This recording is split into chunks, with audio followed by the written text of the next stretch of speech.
A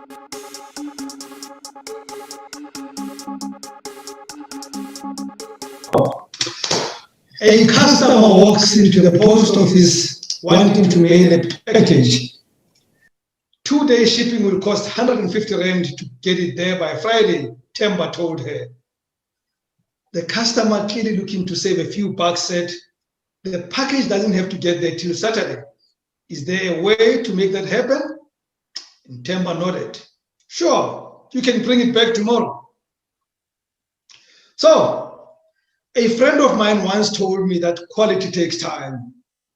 I have lived by that maxim ever since. And here we are tonight recording the very first of the programs that I have envisaged for many months now. There was a time when I thought this would never happen. Good evening and welcome to Motivation Talk with Dr. Thando Sibanda, right here on Talk with Rams Live. Now, welcome to each and every one of you in the room. I'm excited you're here. Thank you for responding to the call. I promise you, it is an investment of your time you will never, ever regret.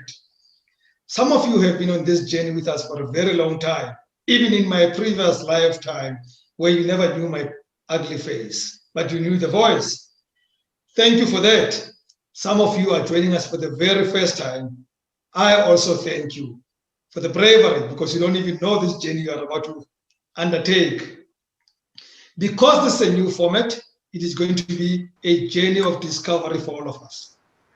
There will be hiccups and even moments of consternation, or even of hilarity. You'll laugh. Let's all laugh at ourselves. It's okay. But if we cooperate and are patient, we will get to the other side successfully. This should last us about 45 minutes, maximum 1 hour. I hope nothing more than 45 minutes. It will be boring if it goes beyond that. Let us agree on a few ground rules. This is not a lecture room, so Dr. T is not going to be talking alone and you taking notes. It is an interactive session.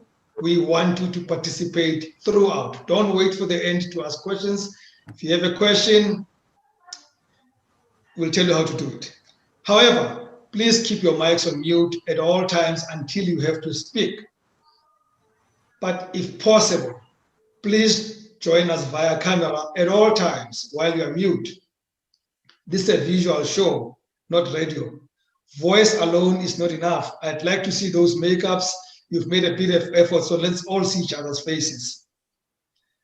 But while we are on camera, just make sure no one naked walks behind you. We don't want parliamentary issues here, you know? But if you want to come in, please notify us on the chat box and we'll let you in to ask a question, to make a comment. But it has to be a conversation between all of us. And on that note, good evening, Dr. Thando Sibanda. Good evening, my brother. How are you, sir? I'm dark and lovely. Thank you. And how are you? No, I'm good, man. I'm very excited about this this format of the show, man. I'm very excited about tonight. I know you thought I was never going to succeed in it, but you know, I'm glad you were patient with me as I kept on saying it's going to happen, Dr. T. No, thank you very much. I see it's happening, and it's happening in a big way, man. Excellent. So, you know, Dr. T, all of us have detractors, all of us. Some of these detractors we know, some we don't know. But there is one thing for sure.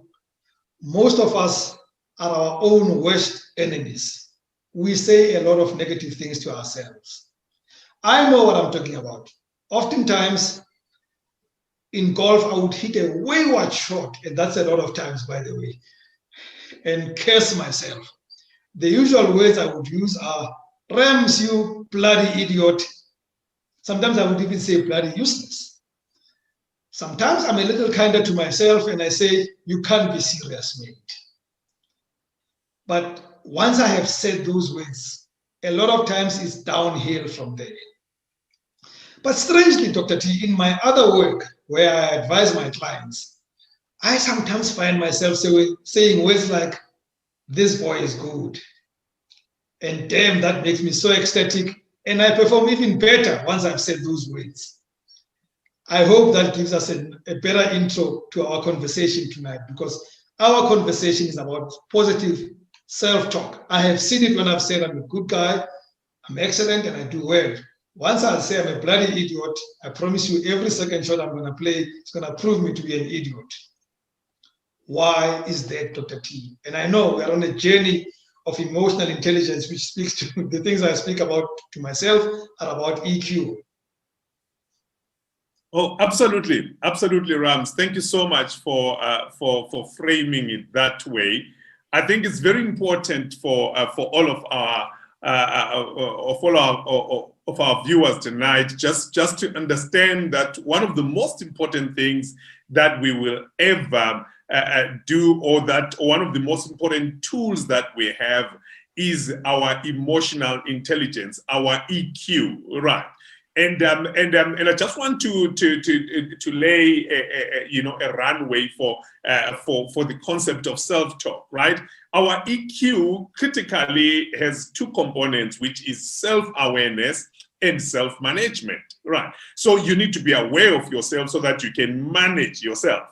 And the EQ itself, it makes sure that in our lives we are not just successful people and we don't know the source of that success. It means that we are able to manage ourselves, and if we can manage ourselves well, then we can manage the relationships with other people. Therefore, we are then able to live out our dreams and our goals. Infograms, EQ is so critical to success that it accounts for up to 58% of performance in all types of jobs. It is the single biggest predictor of performance in the workplace, and it is the strongest driver of leadership and personal excellence. And so it's very, very important for us to understand that our ability to manage ourselves going inward determines how then we live out our dreams and our goals outward. And that is where, the concept then of what you spoke about in the beginning of a healthy self concept comes in, the whole concept of positive self-talk. That is when it comes in, right? Well, then help us, Dr. T, to understand this concept, the basis and the power of self-talk. Help us to understand it. All right. In fact, I'm gonna explain what I call the thought to action pathway. Just as I said, as a runway to this concept of self-talk.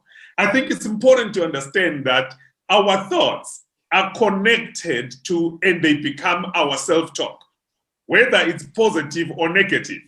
And I'm gonna explain it here in its entirety. So please let's find a way to catch it very well, right? So our thought matrix works this way.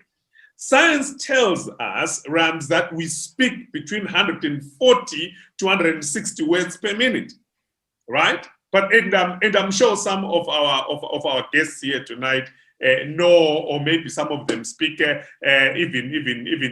faster than 160 words per minute, But we speak between 140 to 160 words per minute, and yet the interesting thing, right, is that we think 6 to 7 times faster. Now that's the science of it.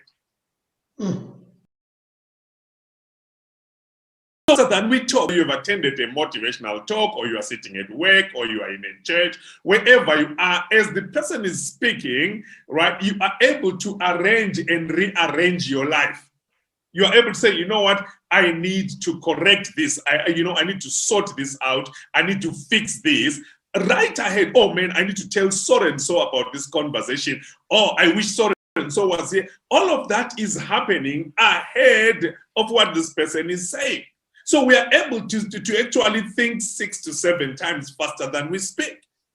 And so, look, if we averaged it and said, you know what, we speak 100 words a minute, if we're being conservative, we are able to actually process 600 to 700 thoughts per minute. Now, if you... That's a lot of thoughts. Oh yes, it is. It is. Remember, we are thinking both consciously and subconsciously. We are so used to the process of thinking, and I know a lot of times, when you are scolding your kids, you're like, you are not thinking. Well, they are thinking. They are just not thinking what you want them to think about. My kids never think. I know. They have their own system of thinking. I don't understand it at times. But the point is, we are able to handle a lot of volumes of thought. Some of them are unconscious thoughts, but they are happening. Now imagine, Rams, that's up to about 36,000 thoughts per hour. I know you wake up and say, okay, am I gonna check my phone? Am I gonna go to the bathroom? Am I gonna remain sleeping? What am I gonna wear? What am I supposed to do? There's a lot of thoughts that are happening. That's actually nearly, 1 million thoughts a day. That is, wow. if we are consistently, engaged in this concept of thing, it's nearly 1 million thoughts a day. Now, this is where the concept becomes interesting. So science tells us then that our self-talk comes from our thoughts. Right. And so now listen to this. Then our self-talk becomes actually our words. The things we say to ourselves become the things that we start to say to the world outside of us. So by the time somebody says something, and I know people say, well, I said this without thinking. Well, actually, science shows us that you said it because it was part of either your conscious or your subconscious thought. You just didn't know it was there, perhaps it came from somewhere, but you said it. It was already in you first. It was predicated in you before it was said out. And so the interesting thing, therefore, Rams, is that our self-talk becomes our words. And then our words become our actions. So words uninterrupted become actions. Actions are what we do. That's why, we say, what, and tomorrow I'm going to do this, I'm going to do this, what we speak is what we end up doing. And then our actions then become our habits. So when actions go uninterrupted and repeatedly over time, they actually become our habits. So when we say, oh man, I have a habit of waking up early, or I have a habit of sleeping late, I have a habit of overspending, I have a habit of this. Well, you recognize that it's a habit. It's simply because your habit was repeated actions that were uninterrupted. So now when someone starts having habits, right, habits uninterrupted and habits repeated become our character. So then now, it's because people know character, but they don't know the backstory to the character.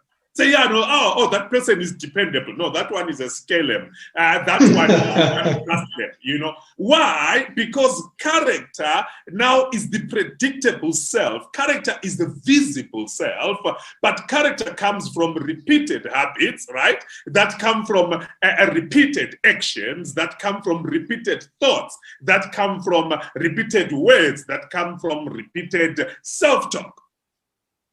So it really begins with our self-talk. So Dr. T, are you saying to me, and in fact, interestingly, I was sitting in a family meeting over the weekend, and one person raised a concern about words that were spoken a year ago by another family member that were hurtful. And this family member, in their defense, said, when I spoke those words without thinking, are you saying they were not truthful? I don't want to say they were lying. Are you saying that this person actually thought about what they said, even though it came out as spontaneous? Well. Look, let's protect everyone here because they will be fighting. Don't worry, they're not on the session. No, I mean, after this, there'll be fights with spouses over what partners have said to this and that. Well, the point is that they spoke it without thinking, but they just didn't know the science that it was already there. It had to come from a certain position that was predicated, whether it was sitting in the subconscious mind or they thought they would never say it or they intended to say it, but science tells us that it was there. So this is not one of those where you just grab things out of the air. No, our words come from our self-talk. And our self-talk comes from our thoughts. And our thoughts are either conscious or subconscious, but they are there.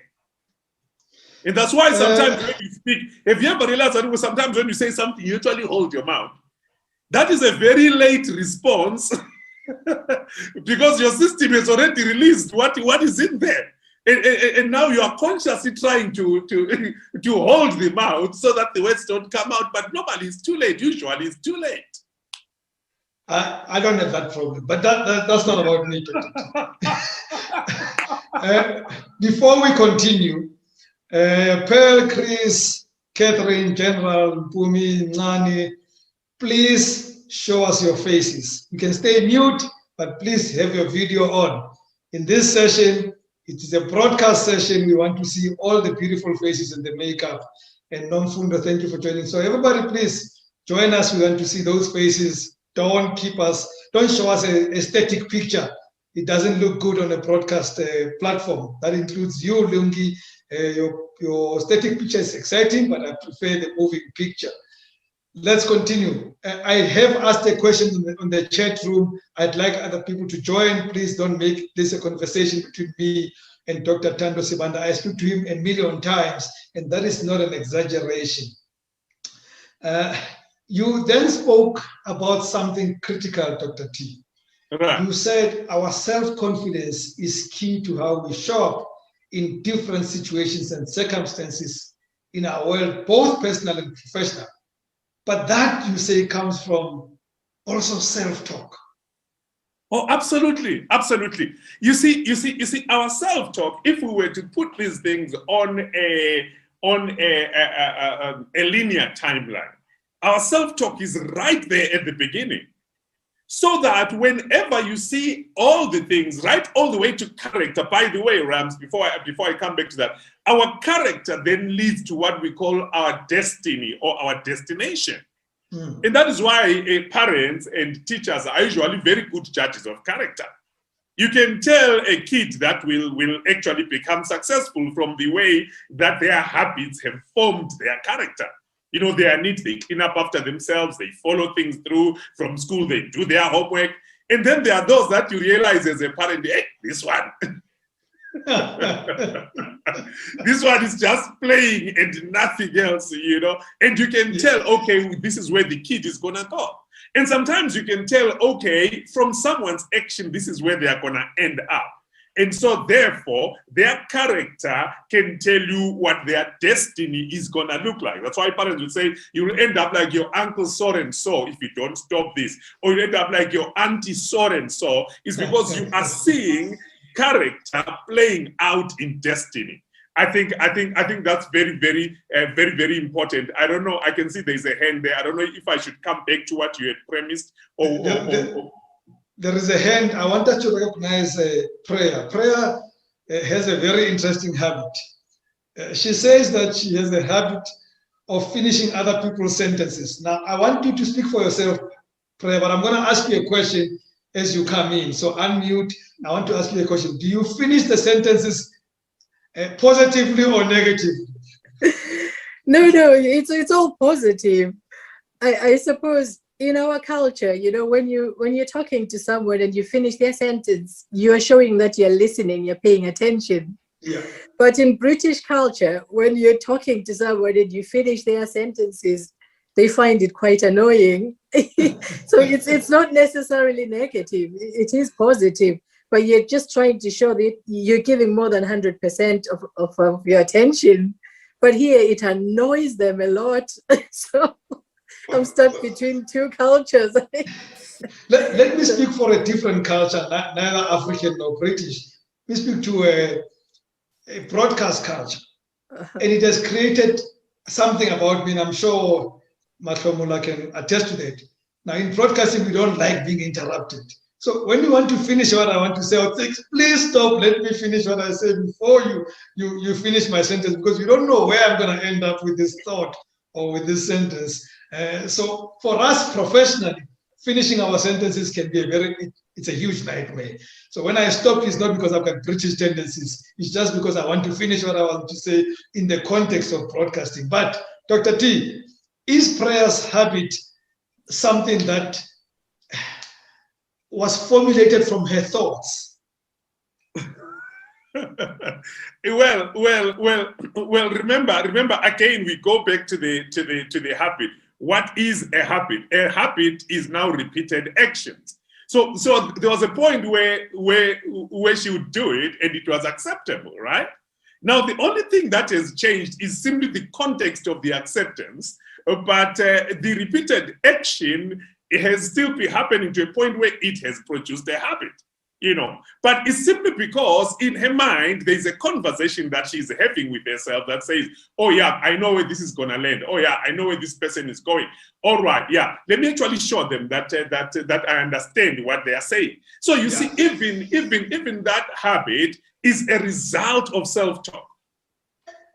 It's literally a result of self-talk. So let's go back to the next topic I had gone into, but while we there, guys, why I needed your videos to be on, because I want what Matomla is doing. If you can't type, just do this, then we know you want to talk. Folks, I'll come back to you just now. I want us to finish this next thought of Dr. T's, and then we'll come to you. So, Dr. T, our confidence in ways is a direct result of our self-image. Now, that scares me, Dr. T, because like all of us, there are moments, even in the job that I do every day, when I'm less confident. Right. Now, when you say that's a direct result of my self-image, I'm about to worry. Absolutely, Rams. Remember, our self-confidence is key to how we show up in different situations and circumstances within our world, both at a professional and at a personal level. So whether it's at home or it's in a social circle or it's at work, our self-confidence is very, very key to how we show up, right? Remember, you are only as effective as you are confident. And our confidence indeed is a direct result of our self-image. What is our self-image? Our self-image is that picture, that mental picture that we have of ourselves. In fact, Rams, remember, there is a person that we see. There is a person that you show us. There is the polished person that you show us as much as you are able to, but there is the person that you see when you look at the mirror. Now, a lot of times, those two people are not the same. Now, your self-concept then is the picture you have about yourself. And that picture needs to be healthy. That picture needs to be confident, because if that picture is confident, guess what? Then the person we see will have a degree of confidence. But if the picture that you see when you look at the mirror, and that's why people say, I don't see myself doing that. We all have this internal picture that we see. A lot of times we can be shaking on the inside, because that's the person I see. I'm very, very nervous. And if we don't know how to control it, it will show on the outside. So everybody has got a self-concept. Everybody sitting here, whether you are an executive or not, whether you are struggling or you are successful, you have that picture. And that picture, by the way, is very much molded by your self-talk, what you are saying to yourself. Excellent. We now all ears. Give it to us. Unmute. Done that. Good evening, everyone. Thanks. Geez, very interesting topic, Dr. T. And Rams, thanks for the invite. My question is, you said, Dr. T, we have 600 to 700 thoughts processed per minute, which is about 1 million a day. How then, as a human being, do you decide to say the dog is barking instead of I'm hungry or I want to go to the loo? What would have happened for you to choose certain words, seeing that you've got 1 million thoughts or so per day? All right. Let me get into some bit of science here. Right. So now remember, you've got what is called your RAS. Your RAS in terms of neuroscience is your reticular activation system. Your reticular activation system is where what we call your internal representation meters, that's where they are located. So now, what becomes important to you in terms of how you respond to stimuli, you are processing about well over 2 million bits of information per second. Because what you see is not all that there is. I'm sitting here right now, believe me, what's most important right now is my screen and all of you here, but you are not all that is happening. There are birds chirping outside. There is a car happy, that just drove past. There's a lot of stuff happening. So now your system starts to filter information based,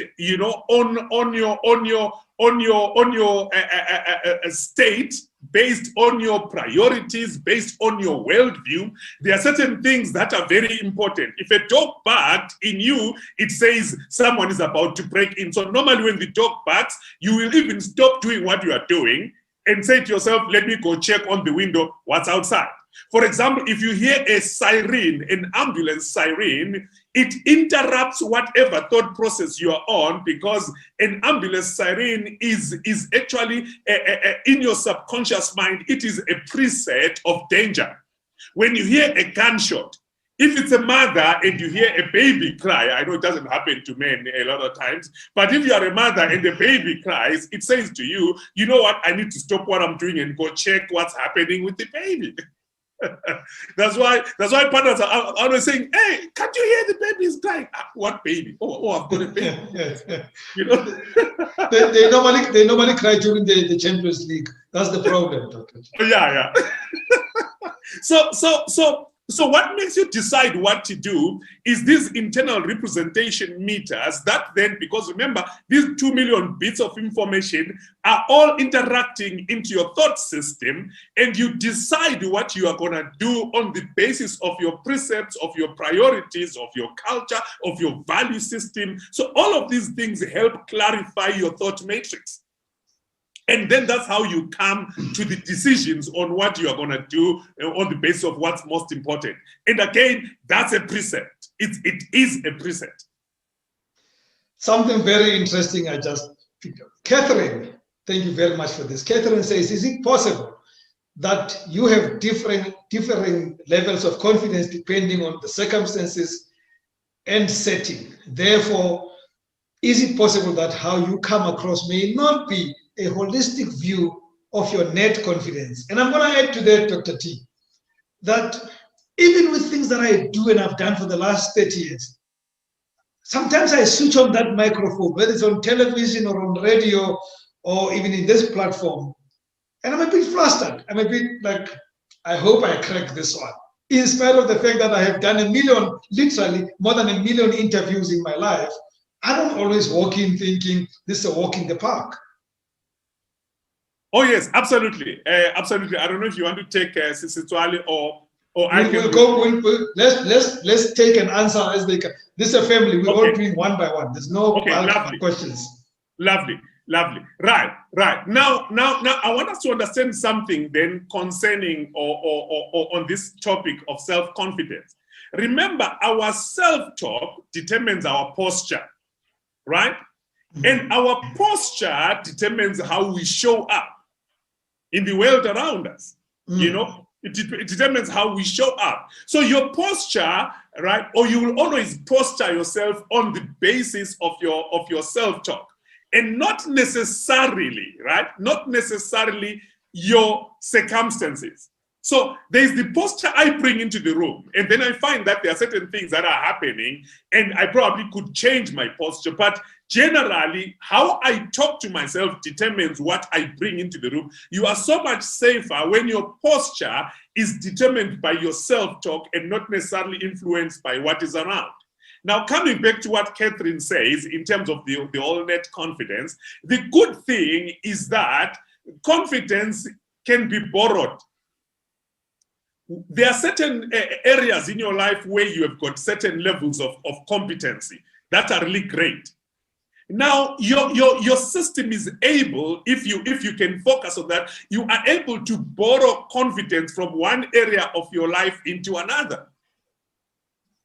And that is why people, even when people don't think they will do well, they can say, you know what, I am good at this, I'm good at that. You know what, I think I'm up to the task.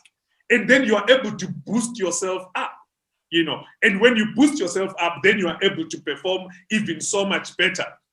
But all of that, it comes very well to the degree of your self-talk. And that is why sometimes you see people that you expect, they are going to do very well that day, or this guy is normally great, or is good at this, and they flunk. What happened?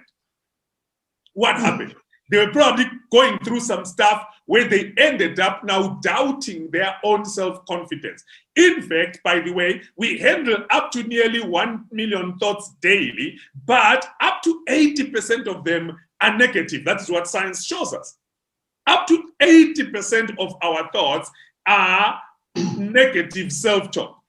And they result in something we're going to talk about called self-sabotage. Now, those are some of the challenges. And so it's always an effort to be confident, because naturally we flow towards a state where we are not as confident. Dr. T, we have a very bad audience here. So normally when you say to people they must participate, you're thinking they won't participate, so we'll be able to finish. Now they're over participating. I'll take Siswani and then we go quickly to our topic. Hi, Dr. T. Hello. Hi. So I have a question. So I know we're dealing with the self right now, right? But we also, we coexist with other people. So there are other environments and other factors that will impact us. So let's take it to the work environment. So in the beginning, you said emotional intelligence is a predictor of success, basically, in performance and in leadership roles. So what happens when you are in a situation where your EQ is so much higher than the people who are in leadership? Because you can extend grace as much as possible. However, sometimes the bottom line is at stake. So what do you do then in such situations? May I respond first? Yeah. How do you determine that your EQ is high? I'm kidding. Dr. T, you talk. And look, I know it happens a lot. Let me be very honest. And I know that we've got some very high-ranking executives here. I hope they won't take offense. So there's two levels of exhibiting high IQ, or rather, high EQ. High EQ. Right. Number one is when, for example, right, you realize that probably the EQ and maybe IQ of those in leadership is not as much as what you have. Now, that's what is called self-awareness. In terms of EQ, that's self-awareness. Now, you are aware of that. Now, your choice in how you choose to then move forward is then what is called self-management. Remember, EQ always has these two parts. There's self-awareness and self-management. That's why you can't say everything that you think. So you can't say to your boss, hey, that's the dumbest thing I've heard today. You know what? That's a very career-limiting move. Even if you've got very, very good self-awareness, your self-management has lacked. So now, a good EQ is where, when you can see that, you then manage it in a way that does not threaten those that are above you. Because most often, even a lot of executives that are here, and you have subordinates, you know that you actually lead very smart people. I remember there's some guys I'm coaching, very, very high level, as an exco of a certain company, and one of them said to me, but I lead a lot of smart people, and I find myself feeling very stupid most of the time. And I said, I hope you don't show it, because now showing it shows a very low EQ. You see, so now a solid EQ is being able to manage externally. So even when you know that you're probably not as clever, you need to be kinder. We're going to come back to how then do you show. Be kinder to yourself. And so, oh, well, thank you. I didn't see it that way. Don't say, dumb, Thando, dumb. You know, guess what? You are now losing respect in front of your subordinates. So there's two ways. If you are a boss, manage your EQ in a way that does not disadvantage you. There's a lot of ways of actually acknowledging people and acknowledging their ideas without making yourself look stupid. You see, that's the point of EQ. And also, if you are a subordinate, you can have a higher both EQ and IQ than the people that lead you. Again, a very good sign of a very healthy EQ is where then you don't bash them in the face. They know you are coming into the meeting. They are all gonna feel very stupid until they don't invite you for meetings. You know, because you just have a way of showing off your intelligence. No, the external side. Sometimes they just fire you. They just go quickly to the next step. They push you out. Dr. T, the question then is, what is the quality of self-talk? How is this thing so important? Oh yes. This is very critical, Rams, because remember, we can't change our behavior unless we tweak our self-talk. So a lot of people want to change their behavior outcomes. You know what? I must stop this. I must stop this. I must stop this. You know, I must stop doing this. I must stop doing that. They want to change the action without actually understanding the process that produces the action.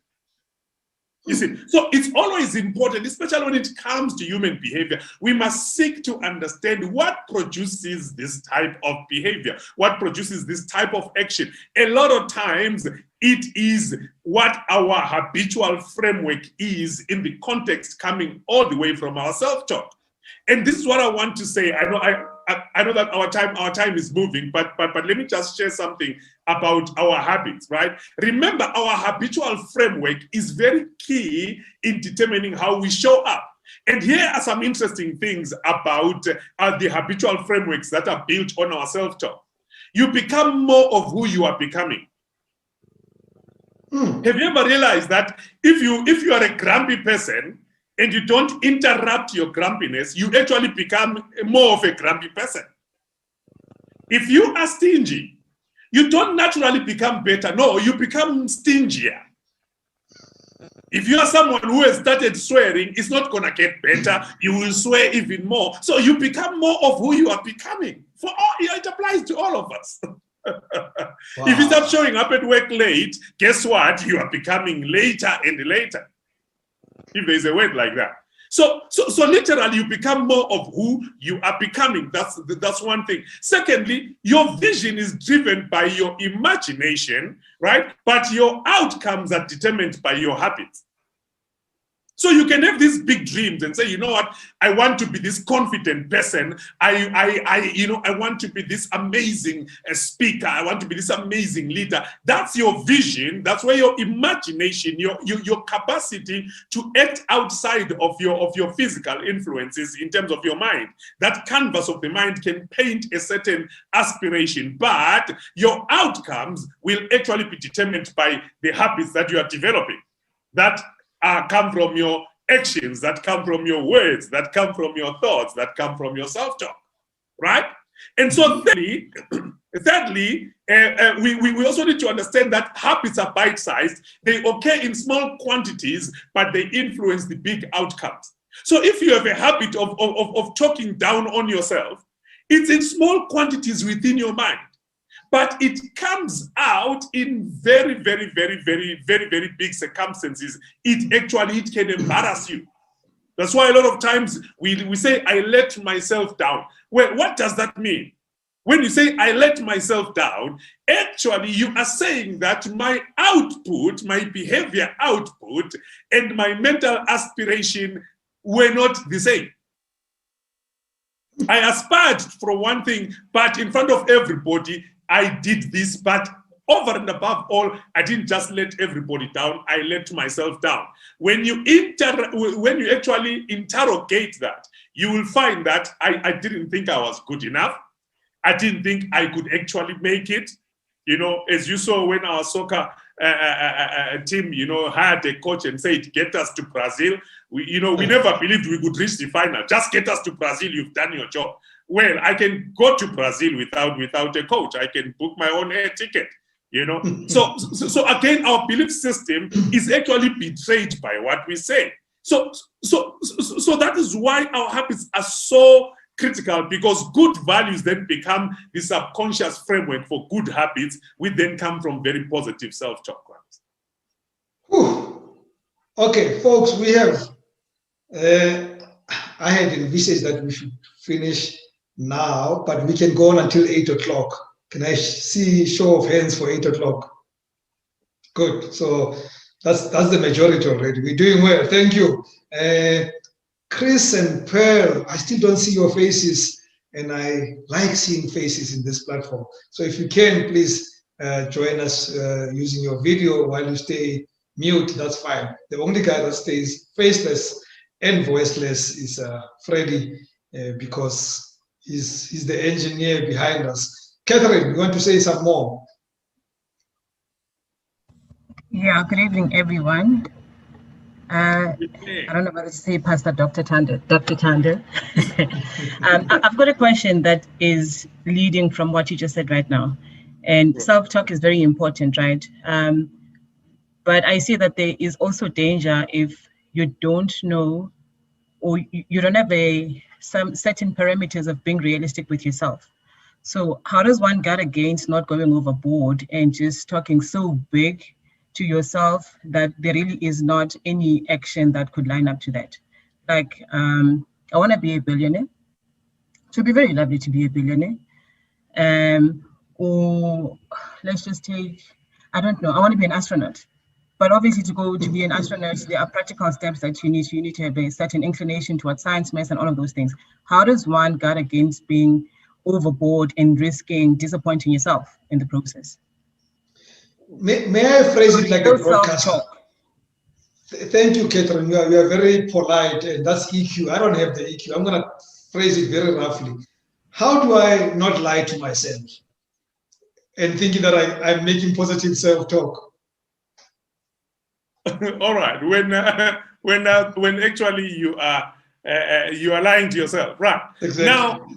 Now, there's something very important that we need to understand about our conscious and subconscious mind, right? So our conscious mind, if I can explain it this way, Catherine, our conscious mind is our intellect, right? Our conscious mind determines how we interact with the outside world, right? And in fact, our conscious mind, or rather our intellect, only has a memory span of 15 to 20 seconds.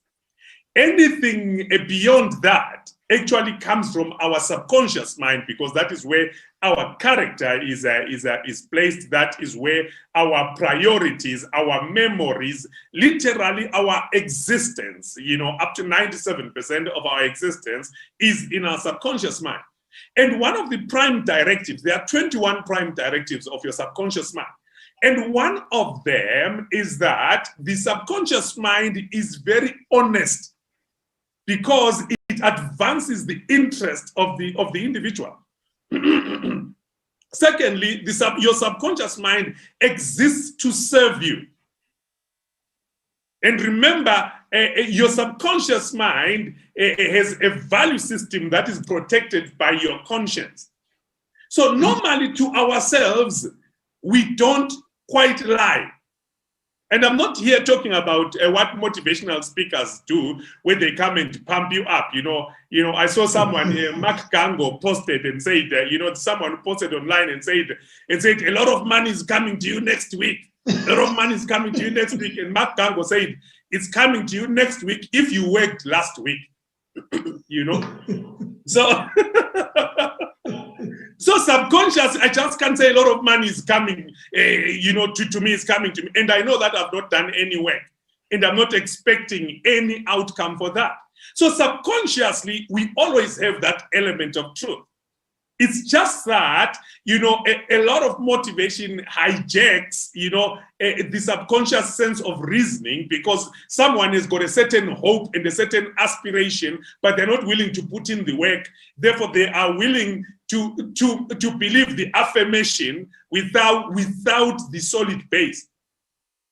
But truthfully, within ourselves, we've got that ability, that capacity that says, you know what, If I want to be an astronaut, number one, I need to be good in subjects that do that. I don't think being great in English is going to take me to the root of being an astronaut. I need to understand my physics. I need to understand my maths and all of that. So there's that element of Dr. T. Honesty. No, yes, but I think that at least you can land on the moon and say one giant step, one step. At least when you know English, you can be able to say that once you land on the moon. Yeah, absolutely. You can only get to the moon on video, you know, and participate with the NASA astronauts going there. But I think, Catherine, the baseline is that within each of us is an element of truth. Normally, when someone chooses to believe something that they are not, it's because a lot of times they either have a bruised self-concept or they are not good at facing the situation as it is. You know, where you bury your head in the sand? Burying your head in the sand simply says you ignore the facts of your situation and you choose to want to latch onto something that is non-existent. And so that line is always there. And for me, especially when people start selling themselves ideas that they know they're not putting in the effort, they're not putting in the input that produces the outcome, you will find that it's normally people that have a very big challenge with actually facing themselves as they are and dealing with that. So I'm actually going to get into quite a lot of that probably in the next conversation because I'm going there. I'm going deeper into the science behind that. Yeah, I was going to say that maybe we don't even get to the next level. We keep it for the next conversation. But I need to ask this question that comes from Homozo. And I'm going to say this, hopefully not offending anybody, but I can confidently say that Homozo is the #1 fan of this show. Confidently say that. And thank you for that, Homozo. You've been very loyal. She's asking, how does self-talk and daily affirmations relate? All right. Well, she's actually moving ahead of where I'm going because from here I want to get into a proper definition of self-talk, so that we understand the difference between self-talk and affirmation. Right? Affirmation is a little bit different because affirmation is actually feeding your self-talk. So when you affirm yourself, you are fitting and tweaking your self-talk. Your self-talk is your self-generating conversation about yourself on the basis of who you are and where you see yourself and what your self-concept is.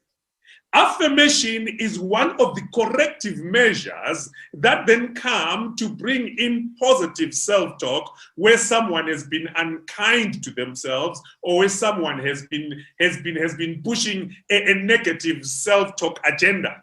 Again, I'm saying I just want to get into the science before we come to the general terms. But actually, affirmation is normally a corrective measure to a bruised self-talk. Self-talk is the raw truth that you tell yourself. You're like, you know what? I'm just not good enough. Or I need to do this, I need to do that. Self-talk is general. We're going to go into what positive self-talk is and what negative self-talk is. So that next time you are having this conversation conversations with yourself, you can actually tell, oh my God, I am now getting into negative self-talk. And this is where it leads me.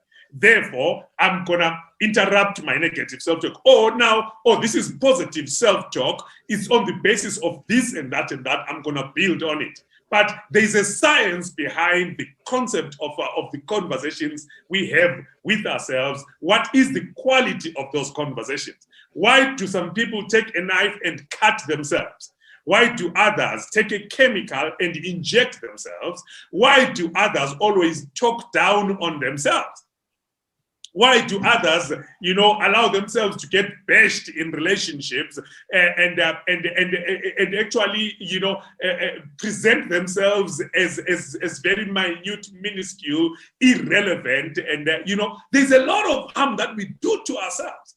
And that is where now the concept of understanding self-talk, becomes very important, both for people in relationships, for children, and for how we show up in the workplace. Dr. T, I know I did not prep you for this one, but as we part, And I also try to use that to make sure that at least half of the guys come back to join us again next week. Could you give us some homework to do on our own self-talk between now and next week, so that by the time we come back, there's a bit of feedback about the kind of self-talk, the movement of the needle since the last time. Oh, absolutely, absolutely.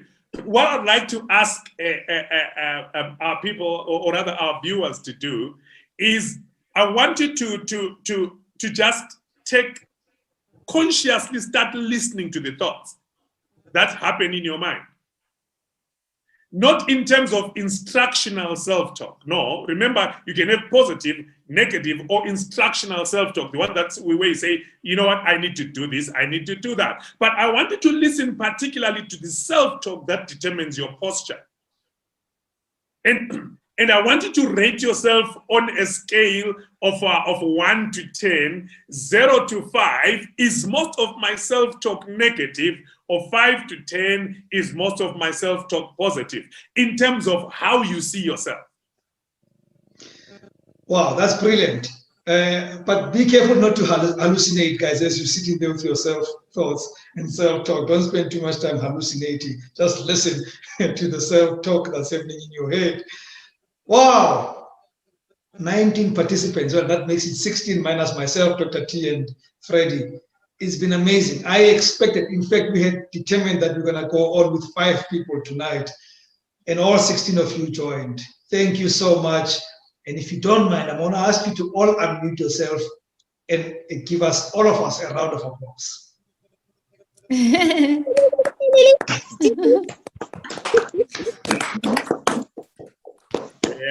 Thank you, folks. Well done. So we're going to do this again, same time next week. But this then gets to be broadcast every Monday. So it will be broadcast. You don't have to watch. You'd have been in the broadcast. So we broadcast it for other people who missed out on it. But the live conversation will happen on a Thursday. We record it, then we play it on the platform every Monday. We'll play it twice on a Monday.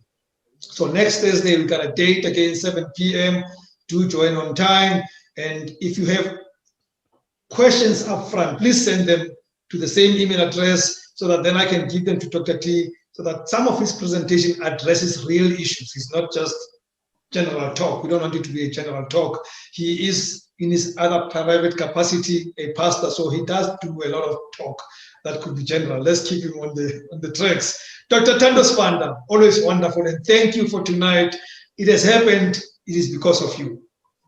No, thank you, thank you. I trust that this is more than just conversations, but that our viewers and our guests tonight and our audience can really take a lot of value out of it and apply it into their lives and go ahead and win. I think that's what's most important, that we equip people to win.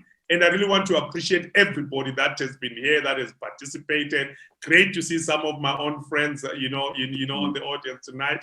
Really, really amazing. Thank you so much, Rams. I appreciate this. And I know you're waiting for it. From me, Rams Mabote, good night and God bless.